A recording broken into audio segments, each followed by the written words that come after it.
Hello and welcome to the Nexus gaming series. This is our second game of the evening where we will be casting Divine 9 versus Subject to Change in Division B. I am Cat Peach. I am joined again by my lovely friend Feer. Feer, how are you doing? Good. Super excited to get into these games. We have already had some really fun, crazy games already tonight. And I think we already know that we're going to be playing on two different maps than what we've already seen today. So it's going to be consistent in our variety, and just really excited to see a little bit higher level games moving up to Division B. Um, sort of seeing what these players deem really very powerful meta. Yeah, it's always interesting to see how the picks and the bans go between divisions. They're kind of their own metas in themselves, which is really interesting. So this is actually my first Division B cast, so we'll get to see some of the fun stuff that they pull out in here. So we are going to be going to Dragonshire for game number 1 in this 2-game series. By 9 having first pick, first ban, opting to ban out Diablo. Which Diablo, I'm really happy about his comeback. I'll say there was a while that he was only played in pretty tiny situations, but having him as more of a mainstay staple is very exciting. Subject to Change banning out Alarak, which I'm assuming must be a target ban against Divine 9. Correct. I forget the word I was gonna say, but must be a target ban against Divine 9. I think you're right. Yeah. I mean, that's just an odd. It's really out of left field, especially for our first ban. So they must know something about Divine 9 that possibly we don't. And we see a Garrosh first pick, not too unusual. ETC Hanzo follow up, that actually is a little surprising to me. Just the ETC part of it. Yeah, ETC hasn't really been a first pick worthy hero for a bit, which isn't like he's not bad by any means. Absolutely not. His beefiness, no pun intended, is I think fairly appreciated, especially on a map like Dragonshire. Being able to kind of body and zone over those shrine points. So the Hanzo, not very surprising there. Hanzo's Hanzo, and then we're gonna see Malfurion and Gina on the side of Divine 9. Yeah, thinking about that even a little bit more, it's almost a genius move by Divine 9. They must know the breadth of the tank player for Subject to Change. They ban the Diablo and take the Garrosh. Now they're basically saying you can pick now, you take your tank, or we're going to also probably ban ETC, and we know those are your tank's top 3 picks. So unless you want to play something completely that you're not comfortable with, you're forced into an ETC pick, which is suboptimal, this early in the draft. And but I still don't think it's going to deter them too much. ETC is so strong. You see a Maya ban coming now out of Subject to Change, and I wouldn't really give an advantage either way to either team. Yeah, interested to see what Divine 9 ends up banning. Trying to think what I would like to ban if I were them with the Hanzo and what really supports him, especially on this map. Yeah, it's tricky. Mm-hmm. There's a lot of things to ban. Off lane support. How do you try to Yeah, how do you definitely. try to limit them here? Right. As we've been seeing lately, especially in the games that we casted earlier tonight, Stukov is definitely higher priority in terms of support. So thought that might have been an option, but they're gonna go with Junkrat instead. I would have thought so too. Junkrat is an interesting ban here. I mean, his strength is pretty apparent in high level games right now. Mm-hmm. Uh, Yeah, his ability to it's displace folks both in lane, able to clear out lanes, number one, and then displace folks away from those shrines if necessary, is definitely really strong on a map like this. So not terribly surprising once you think about it, but definitely wasn't initially obvious. We do end up seeing that Stukov that is so strong, and we also have it followed with a Li Ming. Here, what do you think of that pick? I think it's really interesting. You're pretty cooldown dependent. Hanzo's not really quite a mage, but he's very poke oriented. And Dragonshire, that being said, is a map where you are not forced into hard engage all the time. It's very much skirmishing over the points, and I think that subject to change is just going to try to play the poke game and win the areas of the shrine through just small damage advantages and zoning with the arrow. I mean the arm. I really like what I see so far coming out of subject to change, but a Kerrigan Sonya, I mean, that is a shift in that draft for sure coming out on the 4-5. The Kerrigan, the elusive Kerrigan, probably hoping to dive on that Hanzo a bit, pull him in out of his comfort zone. Even the Li Ming is an appropriate target, or honestly the Stukov as well. During that silence, he's extremely vulnerable, so right now with ETC being the only frontline, there's not a lot of protection for him necessarily. You're not going to have Hanzo and Li Ming necessarily bodying for Stukov. So interesting pickup on that side, and actually really excited to see how they play that Kerrigan. Yeah, I'd love to see a Blaze here, like 1,000%. Like the stun to lockdown Kerrigan. You can get, you just get tons of control over her. I was going to say the Thrall, simply to be able to trade on, Kerrigan's gonna pull you in, and try to stun you out, but you can counter stun her. Kind of like it's essentially a trade there, right? Additional just get protection. Aggressive when she pulls you, correct? Right? Yep, exactly. So I think this is actually the first time in my life that my thought on a draft actually came true, and I'm really excited about that. Yeah, that is not the way my brain went with it. I just totally was like Blaze, like, oh, you want to drop a combo made a bunker. Lot of sense. Yeah, but I think the Thrall is going to work too. Sundering can really mess with her, and Earthquake can really mess with her. I probably think we're going to see an Earthquake. My real question that I wanted to voice in the draft is, can Malfurion, despite the fact that Hanzo Li Ming are very poke-oriented, and so is Thrall, they both can offer, or all three can also offer a fair amount of burst. So is that something that Malfurion's going to be able to deal with? And is he going to be able to deal with that specifically on Kerrigan and keep her alive without any armor?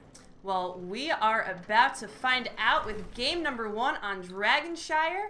We are going to have Jason on Jaina, Joker 490 Frozen on Sonya, Jidem on Garrosh, Judge Bread on Malfurion, and Phantoms playing Kerrigan. And on the right side, we have Subject to Change in the red. We got Linehouse playing Stukov, Multipass on Thrall, Math Problem on ETC, Tim A. B playing Hanzo, and John Concarne on Li Ming. I love this team. They have super easy names. Less numbers on that side around. We're going to see Hanzo throwing that arrow out, try to get that early vision, but the rest of Divine Nine said no Death Ball today, instead setting up for a potential opportunity on the bottom if it arises. Yeah, Divine Nine just saying, let's go to lane.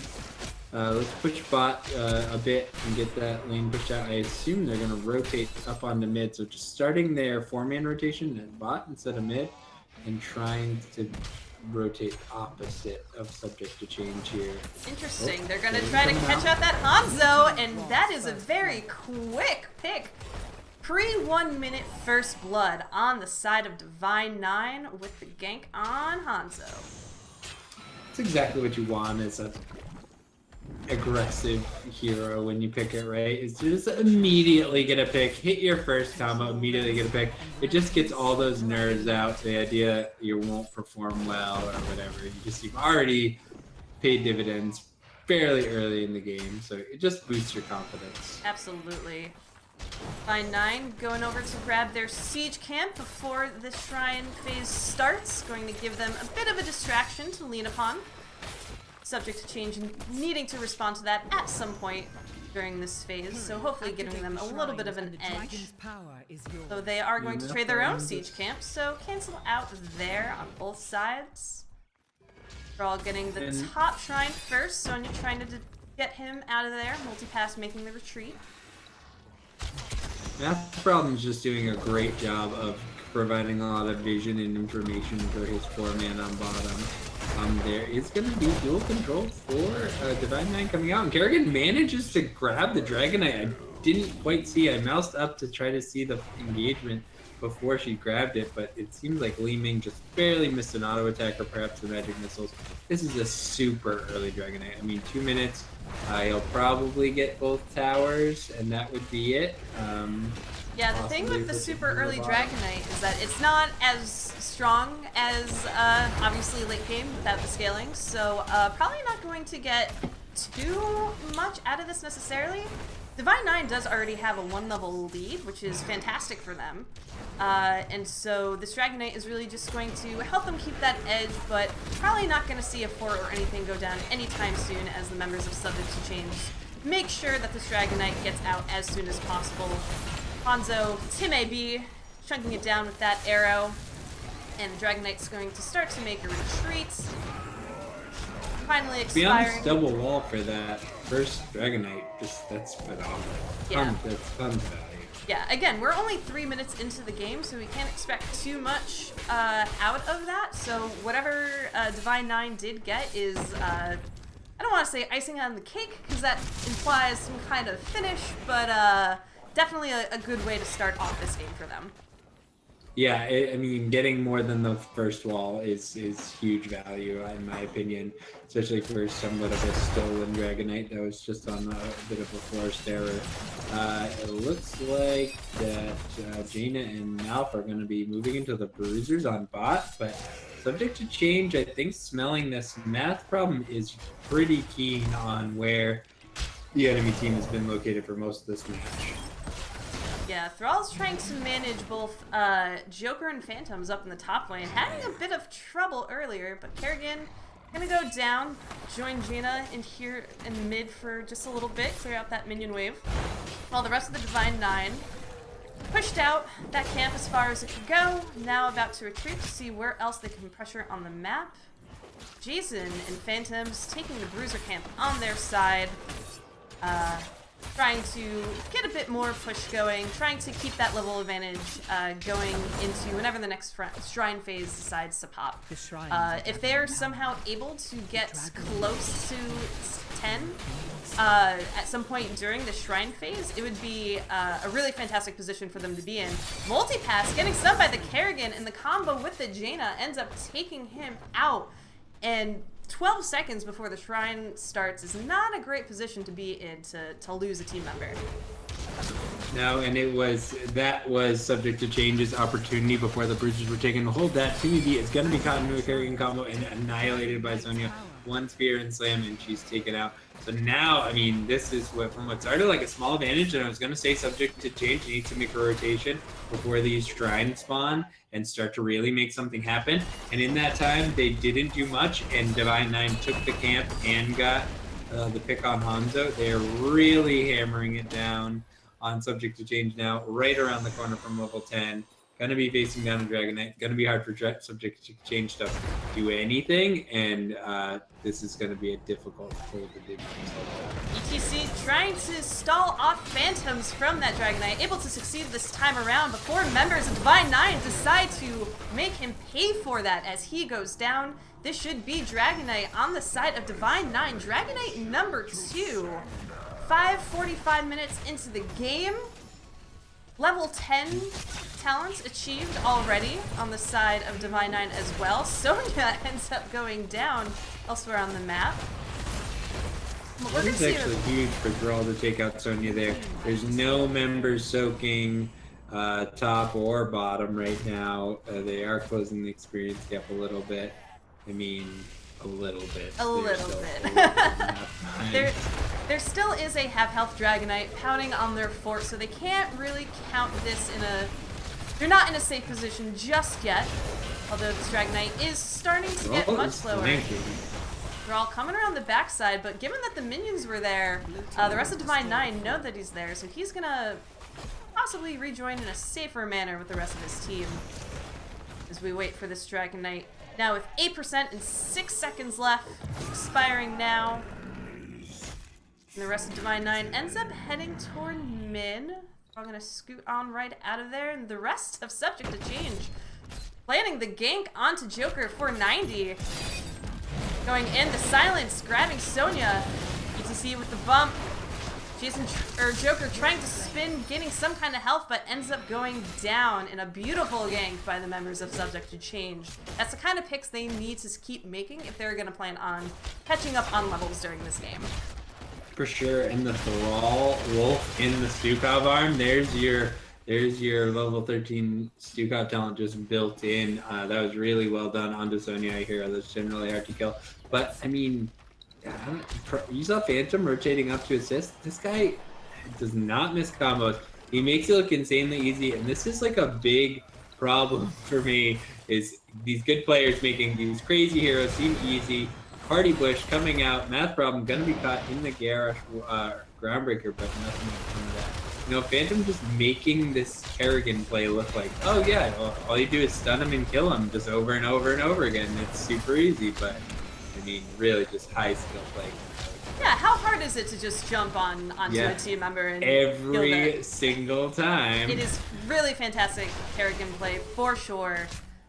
Sonya up in the top lane, cleaning out the remnants of a mercenary camp on the side of Subject to Change, while the rest of the members of both teams gather on bottom. Here's a camp starting to be taken by Subject to Change, but with Divine 9 hovering around, Stukov is going to lay that lurking arm to make sure no one comes to disrupt them. End up grabbing that camp, and they might end up pushing this a bit more before they decide to grab that shrine. But actually, with Divine 9 having level 13 might not be the safest call, but definitely a call that could give them the edge if executed correctly. Yeah, we'll see how this is going to pay off for Divine 9 keeping Sonya up there, but the level gap is continuing to be exactly the same this whole way through. Been about a level and a half level advantage for Divine 9 continually for the last 5 minutes. This game is moving really fast, and I forget how much experience is available at Dragon Tide with everyone in the lane constantly. Garrosh getting caught in by the earthquake, but the dragon arrow I don't think hit anybody on the side of Divine 9. Looking to secure the kill, I think, which, you know, they are looking to secure it though. They still have the Mosh up, so ooh, Joker gonna be caught as well. So big swing in the favor of Subject to Change. Now down to about a level. Talking about that level split, so Subject to Change looking for some walls here, and this game's gonna get real even in experience real fast. No keeps down for Subject to Change. They are getting back into this game quickly. If they can manage to take some structure value, they will be dead even. Yeah, being able to finally take out that Sonya, who has been essentially solo pushing through a lot of these shrine phases without any argument. Kerrigan hardly getting out in the top lane from Li Ming's giant laser beam. And another thing worth noting is Kerrigan's power diminishes as the game goes on. Thrall's increases massively. Thrall becomes an absolute beast to deal with late game. And Kerrigan sort of slowly diminishes over the scaling. So that will work to Subject to Change's advantage. ETC keeping an eye on mid, keeping an eye on that Garrosh, as we start to see who is going to recapture both of these shrines. It looks like there's a potential gank set up here in the top lane. Math Problems ends up moving away from that. The Multipass and Linehouse and John Concarney all waiting for an opportunity to either jump on Joker or to potentially jump on a Kerrigan that maybe gets too far out in a lane. Is it just me, or does Linehouse's name make you think of the early 2000s band Lifehouse? Oh! I can't stop thinking it whenever I see his name. He'll go wherever you will go, as any good support player does. Yes, so yeah, really fitting comparison there. Lifehouse fan for life confirmed. Hanzo getting vision on. You're also Lifehouse fan for life confirmed. Please don't forget. Man, Lifehouse is not a band I've heard about in quite some time. Earthquake coming out. Li Ming trying to deter Divine 9 from getting this Dragonite. Jaina with the Ring of Frost hitting 3 members on the side of Subject to Change, and suddenly the health bars on Subject to Change seemingly just melt with 3 members falling in this mid lane. Garrosh going to grab this 3rd Dragon Knight on the side of Divine 9. It feels like Phantoms has like grabbed a double damage rune before the fight start. Like the amount of damage. I know that was the 3-man ring all day long. I mean, Jason just hit the perfect ring. Not even a 3-man ring. 3 people like standing as close as they possibly could be to each other, and then the follow-up by Phantoms just to finish it off. But the amount of damage it seemed like Phantoms did in just one combo was like, seemed a little too high to me, but really showing off the power of Kerrigan. Yeah, so bottom keep taken out on the side of Divine 9. Now moving to this mid lane, seeing if they can at least clear out this gate, if not get some more. Interesting that Divine 9 left the well left in that bottom lane, but we'll see if maybe that was part of some bigger plan or just an oversight on their part. This Dragon Knight almost expended, getting the last few bits of fire breath in to get any remaining value left. Math problems. Look, has Mosh Pit available, perhaps waiting for Garrosh to get out of that dragon before he goes in, but he's going to end up getting kicked away. Yeah, nice boot, preemptive boot to stop any kind of turn chase Mosh coming here. Now Subject to Change looking to get the 16 talent tier, knowing Divine 9 is going to probably invade on some of these camps, just making sure don't lose any members, get 16, clear these lanes, get ready for the next shrine phase, be in a position where you can at least control one of the lanes, probably top, then leave someone that can clear really well on these camp spot, and just make sure you don't immediately give up a Dragonite. That would be the worst thing, because if you let Divine 9 really control the map with wave pressure, and then you suddenly realize, wait, we can't just run out and take this shrine. So it looks like they're doing a pretty good job. Team's just sort of posturing around a bit. Absolutely. We already have 3 camps taken in favor of Divine 9, which doesn't leave a lot left for Subject to Change to capitalize on before the next shrine phase begins. There's a Divine 9. These are mostly denial, though, I have to say. Yes. The shrine's not up. They aren't going to get any value. Wow, the double jump on the multipath, but then nice sidestep. The Kerrigan combo does miss, but Divine 9 still going in with this wave of minions and giants behind them, finally taking out that well that they left over from the last push. And are they going to potentially go for core here, or are they just going to push this in and then retreat as fast as possible? I think this is a map control grab to sort of really force them onto the back foot. I think they were looking for a pick, but probably would have been more beneficial for them to wait back. Hard to say. Garrosh is really good at grabbing someone. You just got to get that one pick. So not quite working out for them. A little bit of value getting lost in the top lane. That Bruiser camp doing a nice job. Gonna get looking like at least the whole front wall before Dazon comes to clear it up. So still a 2-level advantage, and Divine 9 looking for 20 with a big advantage, but not there yet, and Subject to Change looking for a fight, I hope, because they really need to take a fight, and very much now, in order to reach level 20, similarly timed to Divine 9. As Subject to Change is being extremely cautious as they move around the map, sticking together pretty close as a 5 unit, hoping to possibly find someone at a position to get a pick on, give them a little bit more of a favorable position in this phase. That would have been a nice pick on Garrosh had they realized he was there sooner, I think. But it is what it is. They end up moving on from that. And it's really tough with a Garrosh. Even if he's alone, if there's anyone else missing, it's so difficult to make that call. Yeah, like, let's go on this Garrosh, and then you just throw somebody in. And especially with especially with the Kerrigan in tow with that. Like, once you're flipped in, you know, you're probably going to get dragged back in and put up on spikes. And also, there's that Blizzard from Jaina you have to worry about. Yeah. So there's definitely a lot of tools on the side of Divine 9 that Subject to Change absolutely needs to be at. They have just so many rings of death on their side that, I mean, to be fair, there are rings of death on both sides. Stack those circles, though. Yep, stack those circles, and you will see some value, in theory. I think we are going to see a fight right now. Dragon Arrow comes out, stuns a couple members. Ring of Frost also going to land on the Li Ming. Sonya going in. ETC ends up taunted, and with the throw ends up going down. Divine 9 now on the chase of Timmy B, but he's going to be able to get out just fine. Earthquake did stall enough for multi-pass to be able to sneak out, but with team members crowding him on both sides, I don't know if he's going to make it out alive. Garros with the taunt, the toss, and now the drag in from Kerrigan seals his fate, and that is 4 members down on the side of Subject to Change. And this is now level 20s on the side of Divine 9, an open lane on the bottom, Dragon Shrine phase that is now unattested. And this is a very tricky spot for Subject to Change to be in it. I'm not entirely sure how they get out of this.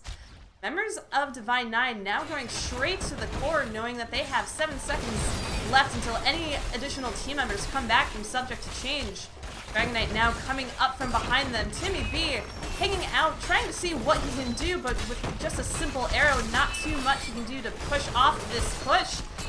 Lighthouse with the shove coming in to try to make some space, but that ends up being a first GG to Divine 9. That last team fight was just so upsetting. The EGC was just slightly too hesitant with his mosh pit timing, and there was a time where Divine 9 4 members were just hugging his face, and I was just screaming in my brain, please press R, and he tried to position just a little bit better, and then when he went to cast it, he was interrupted, then silenced, and then killed, and it was just such a team fight. I mean, it says a lot that you see these games balance on the edge of a knife like that. Yeah, Subject to Change had not taken any forts in that game yet, but it was not yet 20 to not 20 before the fight, and ETC could have turned that whole game right there. So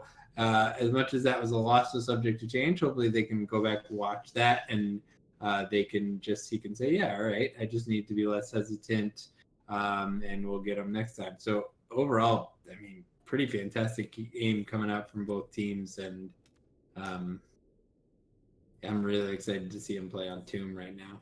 Yeah, the Thrall didn't entirely work out as much as I thought it would against that Kerrigan, but we also didn't see too much of that 1v1 versus the Kerrigan like I thought would happen. But definitely a couple instances where, you know, the Roots even saved his life on retreat. So definitely, I don't think a bad pick, but yeah, the flip from Garrosh into Kerrigan's combo plus the Jaina combo to slow that down as well was just a lot to handle. And so going into game number 2, which is going to be on Tomb of the Spider Queen, what are some general things you'd like to see Subject to Change maybe switch up to have a bit more of a successful game this time around? It's really difficult to say. I feel like Divine 9 did sort of just perform that same feat I was speaking about in our last series, which was this, if you weren't watching. You win game 1 with a off-meta, not as commonly played hero, but you know it's a hero that one of your players is insanely strong on. I think it is very clearly Kerrigan there on Phantoms. You win the game. Now you force your opponents to fear Kerrigan, who's also good on Tomb of the Spider Queen, or ban it. And if they ban it, you end up essentially gaining a free ban or gaining yourself a meta hero or something you consider highly valuable here. So that being said, there is some weird stuff you can take on Tomb of the Spider Queen that's really good. I love Chromie on this map, especially before the first forts are down. She can basically reach 3/4 of the way across the lane because the forts are so close together on this map. And Ragnaros as well. He can reach all the different lanes, and if he Molten Cores the mid to defend. So definitely some off-meta heroes that are a little stronger on this map that I'm looking forward to seeing. Otherwise, wave clear is the name of the game here.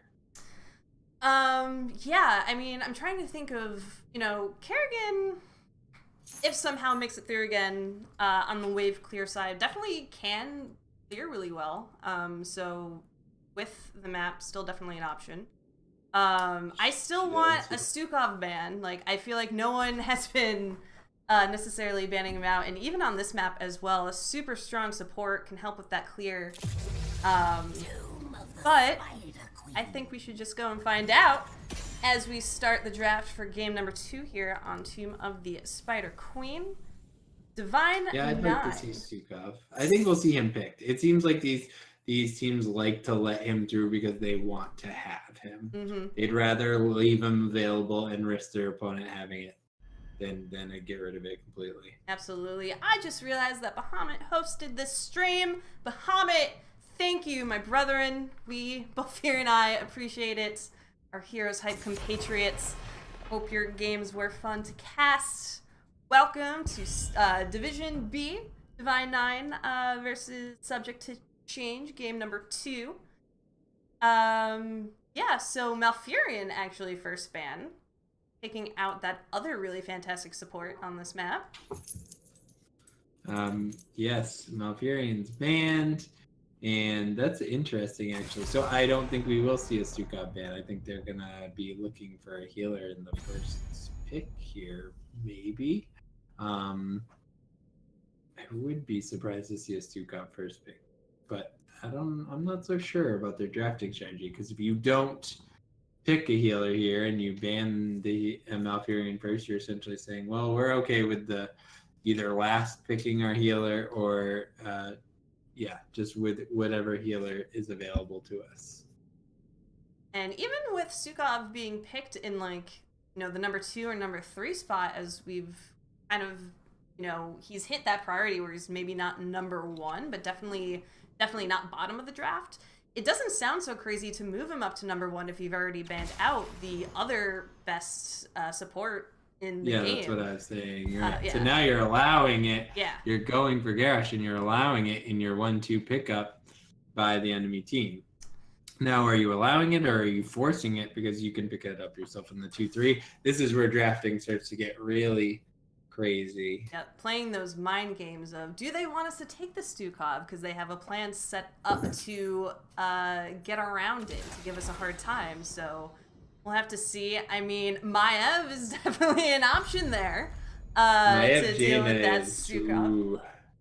Again, we're talking about circles with the Warden's Cage, with Ring of Frost, although we might also see Water Elemental on this map to help defend those gem turn-ins, but this is going to be just Warden's Cage Blizzard is like, I've seen it, and it's just Warden Cage Blizzard and Icona Cold. You start getting tethers and everything else, and Q resets on Maev on top of it. I mean, talk about damage. But that being said, Stukov's available. Maev jumps in, sort of like how she's strong against Genji or Diablo, or Stukov is strong against Genji or Diablo. Super high priority Rhaegar instead, and a Junkrat. Junkrat definitely has the clearing potential as the Rhaegar does, but yeah, the Rhaegar so early is interesting. I don't think Divine 9 would necessarily be clamoring to take that away or to ban it out. But, Rhaegar himself is pretty great at the wave clear as well, especially for a support, and so does make sense, but not the first support I would have obviously gone to. We're going to see the good old Hanzo ban. Does have a lot of areas. Are they continuing with the support choke here, though? They are. So there it is. It's an odd strategy to say we're going to support choke, but then not pick up your support in your number 1 slot. So you wait, sort of give them the opportunity to pick it, know that they won't, and then continue to choke it. Seems odd to me. It's working. They've now successfully choked those 3 powerful supports, and sort of the tank role a bit too. Garrosh and Diablo off the table. Now you're looking at ETC Muradin, I'm guessing ETC, but now all of a sudden there's Divine Nine out of their comfort zone. Yeah, the drafting strategy of Subject to Change, I'm actually starting to. It seems like it's working. Yeah, I wonder if Divine Nine simply ignored the support choke because they never planned on grabbing one of those in the first place. Sure. You know, we talk about Alex Straza, sorry, as simply being really valuable on these maps that you are protecting against some kind of turn-in point that you know a lot of folks are going to be at. And so it does allow some opportunity there. I don't like it as much because the turn-ins are quite small and captured, so there's not a lot of area for her to move around. They do end up picking the ETC and also the Blaze, which I have a bit more confidence in with ETC and the Blaze. I wouldn't have liked the ETC on its own necessarily, but this gives like a nice beefy front line for Divine Nine to work with when dealing subject to draft. And the sheer raw amount of CC coming out of this team now too is massive. Power slide, mosh, the jet propulsion coming out of Blaze, plus the slows, everything Jaina does, plus the pull-ins. I mean, it's not even, I wouldn't say wombo potential. There is wombo potential with what we talked about, Blizzard and Worms Cage earlier, but more the all different kinds of control. Mm-hmm. You know, you're not going to use all those abilities at the same time. You're not going to use Bunker and Mosh and everything at the same time, but you're certainly going to use them all and can get tons of value. But Stitches Gul'dan, so Stitches Garrosh with a double backline DPS and a Rhaegar healer. Not your traditional Stitches pick comp, which is usually Stitches. When Stitches is picked, you see a composition that's heavily focused on acquiring one hero with the hook and isolating them and killing them. You see Medivh picked up for the Gorge Portal. You see a Falstad maybe for the Gorge Gust Away, a Malfurion for a root follow-up. You generally want to follow up, a root follow-up or something like that. There's not much follow-up here. There is blow-up potential with Junkrat, Rhaegar, maybe throw them backwards, blow them backwards with Junkrat, but seems just like a very weird comp to me. And what I'm hoping is that there's something that I'm not seeing, and that they've been practicing. You know, they know this works for X reason, right? And I'm just not seeing it. So I would really like to see what they have to offer, because Divine Nine's draft looks just so good to me. Yeah. What do you think about the Uther as the support, given the options that were left on the table for Divine Nine? Odd in the context of what exactly you have for your DPS. I mean, Divine Shield on Maiev is going to be good, not something you see often, but I think could be potentially high value. So, and the armor on the Maiev as well, when we saw she had that default armor, she was pretty broken. So I think it's good. Perhaps a comfort pick, and we'll see. I like Alex Straza better, like you mentioned earlier. So, well, we will have to see how Divine Nine does with this Uther in game number 2. Divine Nine, we have Jason playing that Jaina, Joker 490 Frozen on Blaze, Diadem on ETC, Phantoms on Maiev, and Judge Bread on the Uther. And on the right side, we got Subject to Change. We have multipass playing Stitches, Math Problem on Garrosh, John Concarne playing Junkrat, Tim A.B. on Gul'dan, and Linehouse, our resident Lifehouse fan, playing Rhaegar here. Do you think he's got Lifehouse jamming in his headset as we speak? Or do you think that's too distracting for the game? No, I have it on. I put it on after the last game to get me sort of in the mood, you know? I'm hanging by a moment, just waiting for this first. Dead, absolutely dead. I wish I knew more Lifehouse songs, but I think we've hit all the lines that I actually know and can't make the joke anymore. So I think we did too. So we'll forget that joke forever now. Good meme. Okay. Good meme. I'm excited to see Phantoms on this Maiev. I love seeing. I mean, he was terrifying as Kerrigan. Absolutely. I've been playing a lot of Maiev lately, so I want to see what this player has to offer. Yeah, we often see Maiev banned out, so we don't get the opportunity to see her played all that often. So also extremely excited to see how that plays out. Both teams just testing the waters up here in the top lane. Not committing too much, just trying to gather as many gems as safely as possible for now. Tim being John Concarne moving to mid to help out that Garrosh there as well. And we see Stitches and Blaze trading it out in the bottom lane.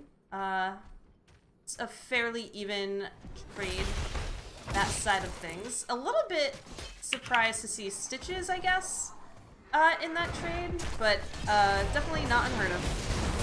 Garrosh having a little bit of trouble as he gets stuck in the ETC power slide, but Maiev able to tether Jean Concarne and all that as well.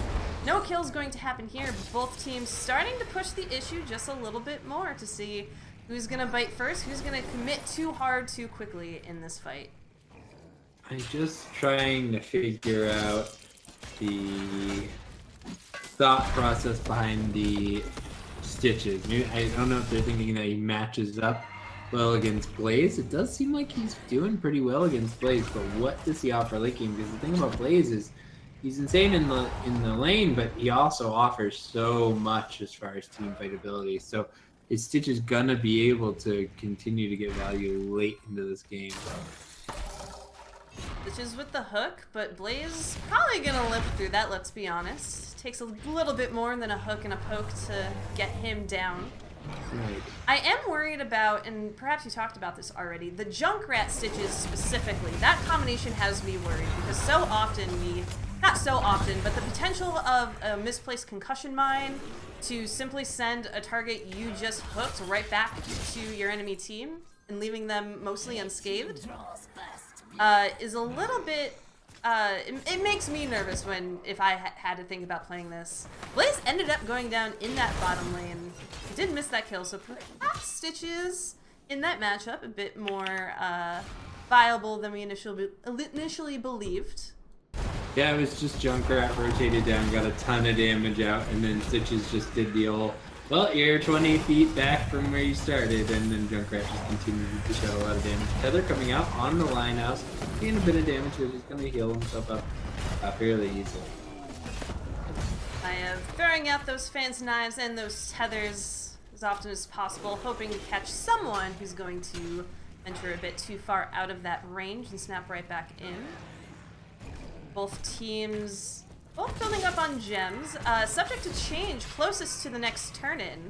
So we'll probably either see Divine 9 just give that first turn-in completely since it is still early in the game, or start bouncing between these turn-in points to make sure that they don't have the opportunity. They're close to a turn-in on themselves, so this is a very tense situation for both teams, especially if you're going to lose a member and lose those gems. Yeah, the tough thing is 9-9 does not have too much very long range poke to interrupt. Jaina, fairly short range on the Frostbolt, untalented. You're basically looking at Blaze's ignited oil is still going to be your longest range ability. Talking about like shooting at max distance and then burning them at the end of it. We are going to see Web Weavers coming down for subject to change, but as this game is completely even right now, it's a matter of what can they make happen with these first Web Weavers. I mean, 3 walls is your optimal play. Any more is just great. Yep, we're going to see currently even level, so at least Divine 9 isn't defending at some kind of disadvantage. But they are going to want to take these out quickly to not allow subject to change to get any type of level lead on them this early in the game. Members of both teams hitting up the top lane. Middle Web Weaver already taken out and the bottom one about to expire. This top one is the last portion of eggs in the basket for subject to change for this push. With the tether being able to pull in a few members of subject to change. Team members getting pretty low, so they end up backing out and not pressing the team fight any longer. And now I don't know if you know why they were so low. It's because Phantoms just got 7 Q resets in a row. As I just watched them run in, it's absolutely insane. Tell them getting thrown in, having 31 gems. That's a little bit scary. Linehouse though, taking a lot of damage. Didn't need to actually call him Lighthouse. Judgebred getting hooked. Not gonna be able to gain any value from that. Gelatin. Dragon taking tons of damage. Gotta be careful. Phantom's taking a lot of damage too. Uther, very difficult to heal up members of the team like this. But that being said, Progra comes in completing at 6 minutes. ETC is going to be able to complement Uther's healing extremely well. And that's something I didn't think about when you asked me about the Uther pick. Now that Progra is completed, and especially so fast, they're 6 minutes for 20 orbs. It's really good. ETC is basically offering baseline Lucio healing with his cards. That is a really great amount of healing, although the single target is really scary, but obviously nothing that this Uther can't deal with so far. We're going to have Divine 9 with their first Web Weaver phase of the game, and with 10s approaching on both teams at any point during this phase, things can get really intense once those ultimates are available for both teams. Yeah, it's going to happen at about the exact same time, too. So they are now available for Divine 9 and coming in for Subject to Change before anything takes place. So you're seeing Warden's Gate, Divine Shield, Mosh Pit, Ring of Frost. Nothing unusual at all. Gorge coming out from Stitches, again expected. Blaze is the only one holding. I don't think we'll see a combustion, but it is definitely an option with the setup of this team. Yeah, I also don't see the combustion, but perhaps they know something we don't. Warden's Cage coming out with the Ring of Frost. Unstoppable coming out from Garrosh, however, so not too affected by that so far. But that's the end of the Linehouse for Linehouse, as he ends up going down in that fight. And 2 members of Subject to Change going down right at the end of this Web Weaver phase for Divine 9. Which is going to allow Divine 9 to have their pick of what to do next. Do they invade a camp on the side of Subject to Change? Do they stick to their own? But they're free to clear up these lanes with a little bit of less pressure for a little bit. Now that all the 10 members are back from Subject to Change, Divine 9 is going to focus on turning in what gems they have, and I believe they are 2 away from their next turn in. So Subject to Change has to be entirely careful about allowing Divine 9 to get close to those turn-in points. See Garrosh checking already to keep an eye on it, making sure they've got as much vision on those points as possible. Yeah, it's unfortunate. It looked like the Horrify was going to be really good out of Gul'dan there. Phantom's actually getting thrown in. Denim also being taunted, taking a lot of damage. I don't think Power Side's available. Cleanse coming out just to be safe. We have a double turn-in, so Divine 9 going to be getting another turn in. Bot lane is fairly pushed out, as is top and mid are just about at the midway point. So looking to get some real advantage here, take out some forts. They are gonna be pushing a level 13, that is Divine 9, and they're gonna be trying to force some kind of fight with their talent to your advantage. Going for the top lane, as is most common on this lane, now on this map, because it's where the boss is located. So usually teams are trying to prep top lane as their win condition for team this time. We're gonna have to see if Subject to Change wants to fight this now, or if they want to go and try to save that bottom fort of theirs from that last Web Weaver. But instead, Divine 9 going to find themselves another Linehouse and end up taking this mid fort, while the bottom Web Weaver takes out that bottom fort, and that is all forts gone on the side of Subject to Change, with this Web Weaver still half health that Junkrat has been trying to deal with on his own, while the rest of the team fights up here in mid. The bunker does end up coming out. ETC with the mosh, but no one there to actually capture, perhaps hoping that someone would walk out of the bunker at that point, but no value out of that. Flip onto Timmy B as the Ring of Frost also ends up coming out. Judge Brett ends up being taunted. 2 members of Subject to Change end up going down. Blaze jumping in on multipass, but decides to back away after that. And what a fantastic engage on the side of Divine 9. Yeah, and after just, I don't know if he just accidentally misclicked his mosh pit or whatever. It's not really that important, but that can be no matter what happens, you just misclick or you miss entirely. It can be a really deflating thing to happen, and then they turn around and just absolutely handle the team fight. His ETC play was top notch there. The slide was unbelievable. So immediately making up for your own mistake feels good. You know, turn around that bad feeling, and multipass gonna be poking in, not problem moving in. They really want this boss. They are going to be completely zoned out of it. I am considering jumping in. Bunker falling down. Bunker coming down. Members of subjects to change. Moving back a bit, hoping to fight this in a bit more of a safer turf by their gate. ETC coming in, unstoppable, thrown down onto Stitches. Stitches not getting the hook yet again, as this boss ends up over by the gate of subject to change. Members of Divine 9 hoping to get as much value as possible. Stitches ends up going down by the hands of that Blaze. That Ring of Frost is a really interesting position. John Concarney getting really low. He's going to end up backing away, healing up a little bit. No success on the tether, but this boss is already attacking this keep, which is about to fall. And with a little bit of boss left, we're going to have to see how far Divine 9 wants to push this in. Perhaps get another pick on a couple of these low health heroes. Warden's Cage ends up going down, tethering John Concarne, and Lionhouse. Lionhouse not looking so good, able to wolf himself away back into the Nexus. John Concarne ends up being melted, but my Ev goes down as well. The team pushing far too into the home of Subject to Change. The Junkrat Death Grenades, I don't know the name of his trait. I think he got insane value there. You didn't actually get any kills onto the team of Divine 9, but it did so much damage that the rest of the team was able to continue to follow up. This is going to be a 5-for-1 for the Junkrat. That being said, all the lanes are pushed out. Only bot pushed in for Subject to Change. Maybe if they run full speed to bot, they can get a little bit of value. They are still down a full level, and they've lost the top keep. Probably the most important structure in this map. So, Web Weavers are a huge threat to their the life in this game, and also the boss is. But there are 0 gems in the hands of Divine 9 after a 5-man wipe, as there would be. So that is very far away, and Subject to Change getting their own turn. Top is very pushed out. Gonna be trying to turn this game into their own favor.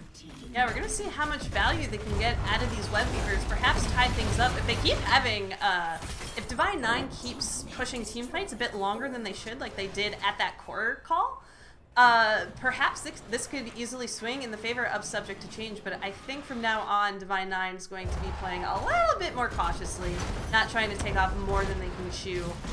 We're going to see the members of Subject to Change pushing the top lane. Stitches on the hook, Jaden, but he's going to end up sliding away just fine. Warden's Cage comes out. Taunt was put down, but then I think blessed away by Uther. Stitches end up going to go down in that fight. The Blizzard doing a bunch of damage. ETC also going to fall. And the members of Subject to Change trying to retreat, but Mayav says, no, Math Problems, you're going to stay with me. As he ends up going down as well with the gold and to follow. And can Divine 9 clean up this fight? They end up losing Uther, so no one for the heals, but with the members of Subject to Change so low, John Concarne is going to fall. And one Linehouse going to wolf himself away out of that gauge. Still a Web Weaver pushing a little bit bottom, but that should be the end of that phase. And what a great defense on the side of Divine 9. Yeah, insanely good defense. These team fights are just chaos. There was one point where I'm just saying, like, the two teams were just completely intermingled. There was no front line, no back line. Like, the two teams were just completely intermingled. There's Junkrat moving people around everywhere, ETC bumping people, Warden's Cage coming out. I mean, these team fights are wild. I love it. The way these two teams match up into each other is just great. Absolutely. Still waiting for Junkrat to come back on the side of Subject to Change. They're going to end up grabbing their bruiser camps. Both teams grabbing those camps. Potentially going to see maybe a skirmish for the bottom camp, but perhaps not. Almost 50 gems on the side of Divine 9, so getting closer to a turn-in, while Subject to Change only have 5, so a turn-in is nowhere in their near future. So they're left more on the defensive side of that equation. Really, I think the name of the game is level 20 for Divine 9 right now.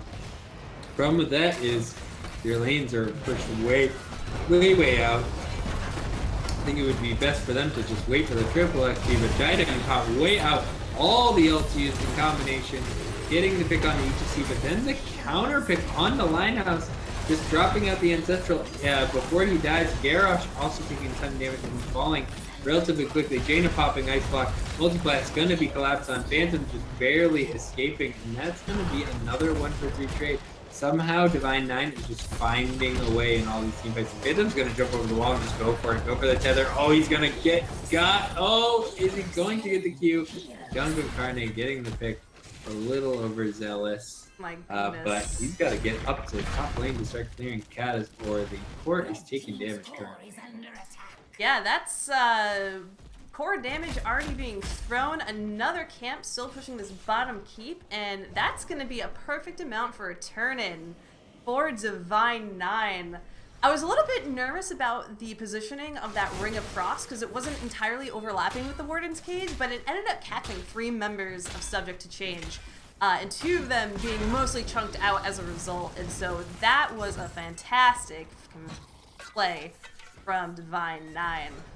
Junkrat's going to be cleaning up this camp on bottom, but he's kind of just waiting for the rest of his team to join before they can really do anything about potentially what's about to happen with this Webweaver phase.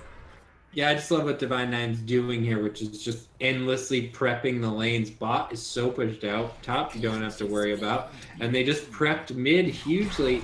Mid was back in their own fort with a camp. Instead, they chose the way of patience. Pushed out the mid lane, so all these web weavers are going to post aggressively. 18-minute post aggressively positioned web weavers are nothing to scoff at, especially with an open core with catapults top. If you don't keep an eye on that, you're going to lose it quickly. And also, but can you even defend bottom keep, which is probably the value that Divine 9's looking for?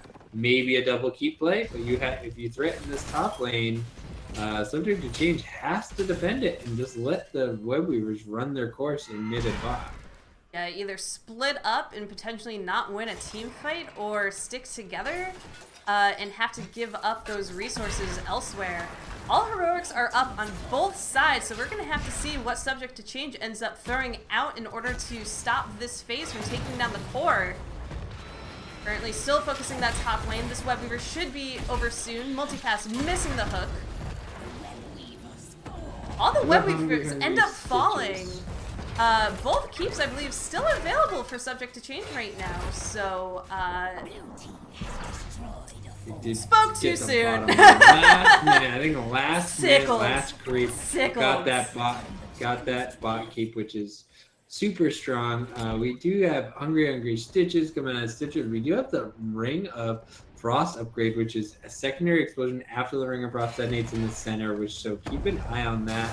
Anyone that tries to step in the middle of the Ring of Frost, Subject to Change, looking around, trying to find Divine 9, put their eyes on them, but if they don't put their eyes on them and begin this boss, they are going to get absolutely crushed in the most Divine 9 going in. What are they going to do? Well, they're backing up well, I think, but here comes my Tom goes out. Ring of Frost and Warden's Cage used. Stitch is getting caught kind of on the other side of the rest of his team. And Setral comes out from the Rhaegar. ETC ends up going down.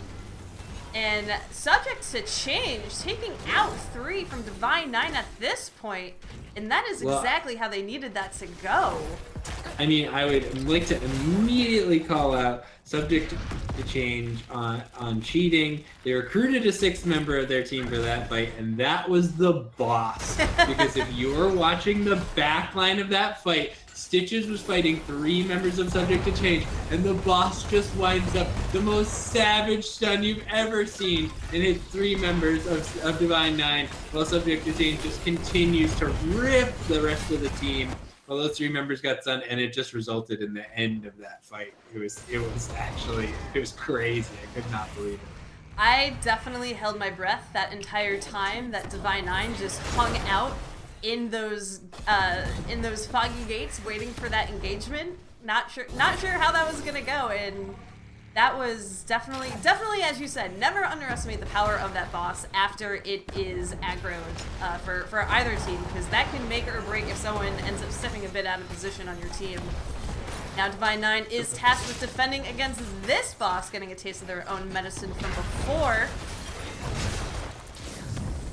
The boss was way down in the pit as well. And look, the health on this boss is really healthy. I think Subject to Change might just be able to move in and take this game here, except for the most insane Warden's Cage you've ever seen in your entire life comes out, and just 5 for 2s the whole team. Wow, Timmy holding on. Multipass running for his life, but that Warden's Cage! What the poggers? I've never seen a Warden Cage group that many people in one spot at the same time. That was a remarkable move on the side of Divine Nine, and at this point, with no members on the side of Subject to Change and these giants flipping, catapults are gonna throwing at the core, Divine Nine is going to join these katas and these giants just for the ends, and that is going to be GG for Divine Nine on Tomb of the Spider Queen. That match was some straight up amazing enjoyment. Some of the best team fights I think I've seen out of this league so far in the games that I've casted and watched. That was incredible. I'm clipping the boss fight currently because it's what's happening on the stream, and I'm just eagerly waiting for that next team fight because holy crap. I mean, Divine Nine, just wow. Like, big props to them. Super impressive. Not to take away from Subject to Change. Subject to Change also really impressed me today. Their gameplay was really good, and at the beginning of that game they were way down, and I was thinking how I was gonna say I don't understand what's going on with this team comp at all. Then they made it work in a weird kind of way. I'm not sure if it was due to Divine Nine's missteps or if the idea behind the Stitches pick there is this heavily punishes any kind of mistake. They didn't win, but I would certainly say it worked for them. You know, it was a very small things, the boss stunning people, just that one Warden's Cage coming out. So interesting to see a odd comp like that. And it's not just an off meta pick, it's a hero used in a different way than it normally is. I love to see it, especially with such high level play. Backing it up is really cool. Okay, here comes the word. So we're going to be able to have an interview from Phantoms on the side of Divine Nine. So we're going to actually jump off this call real quick. You're going to see Fear go away, but we're going to be able to talk to Phantoms to get their thoughts on how this match went. So give us just a second as we pop into that.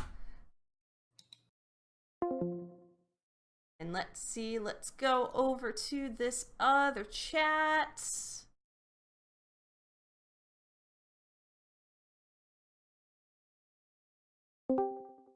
And let's see if we can. Wait, this is a 2-person channel. Yeah, I'm trying to find where Phantoms. Oh, this one is only 2 people. Okay, where's the interview? 3. Let's just go. Here we go. Lobby 2, and let's see if we can get message Jason.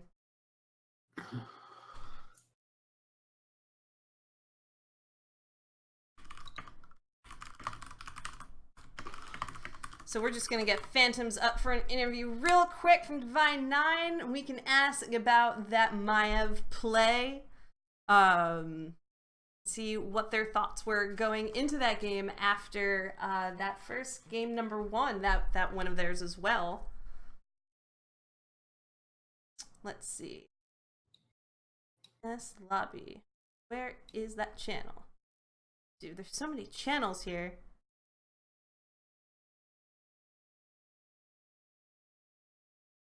I'm just watching the clip of the Warden's cage. It's so disgusting.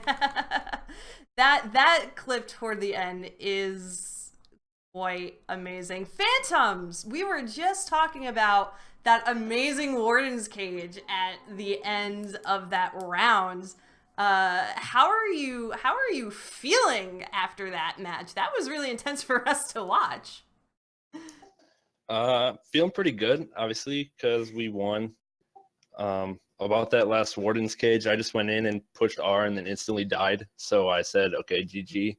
That's what happens. All the best Warden's cage, by the way, involve dashing and dying and other people benefiting. But I mean, it definitely paid off. I'm watching it over and over again here. It really. Yeah, I'm gonna have to watch it because I kind of zoned out when I insta died. That's fair. I was like, damn it. One thing we were curious about during the draft for that last game was how late you pushed your support pick, given how much it seemed that Subject to Change was trying to choke you out of your options. Were you always planning to slip in that Uther, or did you just kind of say support's the least of our concerns with this draft? What were kind of the thoughts around that? I think we were looking to get Uther the whole time. We like Uther Maev just for so I don't go in ult and die. Mm-hmm. But yeah, it's not common, but out. it makes sense. It definitely makes sense. I mean, you probably lived more than you would. Yeah, I got a couple good D shields, so props to Judge Brett on that one. Yeah. So going back to game number 1, you all pulled out that Kerrigan. Is Kerrigan something that you definitely feel incredibly comfortable with, both as an individual or as a team? Or was that kind of more of a, we're saving this for, a special occasion? Or is that something that you tend to run quite a lot in scrims, or just as you play the game in general? Kerrigan is pretty much my comfort pick. So whenever, we have an option, we want something aggressive, I'm like, okay, I'll play Kerrigan because I feel pretty good on it. We were also considering Genji there because Genji into Hanzo and Ming is pretty good too, but it was just, whatever I preferred at the time. Mm-hmm. Awesome. Thank you. Fear, do you have any questions yourself for Phantoms? No, I just want to compliment your play tonight. I thought it was fantastic. Really fun watching you play both the Kerrigan and Maev. So just want to say congratulations, and hopefully we can cast you again in the future. Thank you. Cool. Sounds good. Phantoms, do you have any shout outs before you go? Yeah, I want to shout out to my team. Jay is doing a great job managing, and Judge with those Divine Shields, pretty much saving our season, to be honest. Joker came in as a sub today because we are missing 2 of our normal players, and so did Jadam. He came in as our first time playing with us as a team, actually. Wow. Played a good job, did a good job on tank. And shout out to the other team, Subject to Change, because we had to get their approval to let Jadam play since he wasn't on our official roster, but we needed someone in emergency, so they agreed to let us bring in Jadam. So that was kind of up to them. So shout out to them for being cool about it. Awesome. Well, thanks again, Cool. Phantoms. Congratulations on your win. Tell everyone else as well that we wish them a great congratulations. Cool. Thank you very much. Thank you. I suppose we could just stick in here for the ending if you if you want. So that's it for us tonight. Thanks to everyone for hanging out. Thanks to Bahamut for hosting earlier. That was awesome. Thank you, buddy. Fear, tell everyone where they can find you if they want to see more of your casting or just follow you around on the internet. If you just want to follow me around on the internet, that's kind of weird, but I'm okay with it. You can find me at twitch.tv/recurringfear. That's FEAR, and also twitter.com/recurringfear. You can find me associated with most Heroes Hype things. I'm now the Heroes Hype YouTube manager, and I do casting now for NGS, Heroes Hype Amateur Series, and the HGC Open Division, which we cast on the Heroes Hype channel. You'll see me on that when the second split starts leading up towards BlizzCon. I just want to give a shout out to all the Heroes Hype people, all my buddies. Shout out to Bugs, Dunk, Bahamut, Hotaru, Goki, Alyeska. I love all you guys. Yeah, how about you, Kat? Where can everyone find you? And a shout out to. Well, you can find me here, CatPeachGG. I'm also CatPeachGG over on Twitter. I also participate in Heroes Hype, but mostly doing stuff over on this channel for right now for Nexus Gaming Series. And yeah, shout outs to you for joining me tonight. We've been talking about this for a little bit, so I'm glad we finally got to cast together. New England natives represent. I want to shout out to Nexus Gaming Series. I want to shout out, actually, now that we mentioned it, to Subject to Change specifically, since their team are Patreon supporters for Nexus Gaming Series. So A+ to them, A+ to Nexus Gaming Series for existing. Go support the teams, go support the organization. They're doing really great work for the Heroes of the Storm scene. I want to shout out my mom. Mom Peach. Mom has no idea what this is even, so like Mom Peach. Mom Peach. But no, I explained my Heroes Hype position to my mom too, and she was like, "Okay, that's great. That's wonderful, honey." But mostly I want to give a shout out to those who are watching right now. It really means a lot to these teams and to us that you're watching, so thanks for doing that. Until next time, I believe we're gonna go watch, or sorry, not watch, but also watch, go host Akuma, who's currently playing or streaming some games as well for Nexus Gaming Series, so you can enjoy more of that. So until next time, thank you so much for being here, and we'll see you in the Nexus. Thank you. Bye-bye. And we are clear. That's what we say in the cool guys. And so the thing is, like, Dunk and I will always be going, and then like it'll end. So Dunk and I will be like, "Yeah, and outro," and then we'll both like be smiling at the camera, and then we'll be like waiting, and then we'll be like, "Are we clear?" And they'll be like, "Oh yeah, you're clear like 45 seconds ago. You're good."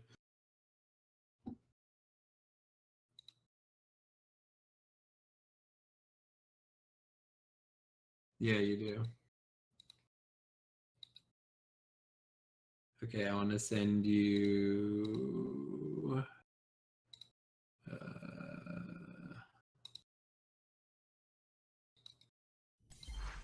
That was fun.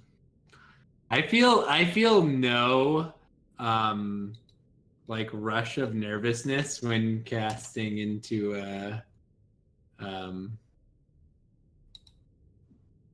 like casting into just I don't know, into the void. Like one time Grubby hosted us on Heroes Hype Amateur Series, and it was like 3,000 viewers, and I was like, oh cool. I was like by far that was like right when I started to. It was really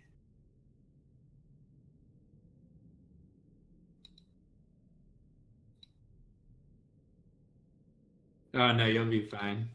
Oh, this is where you were.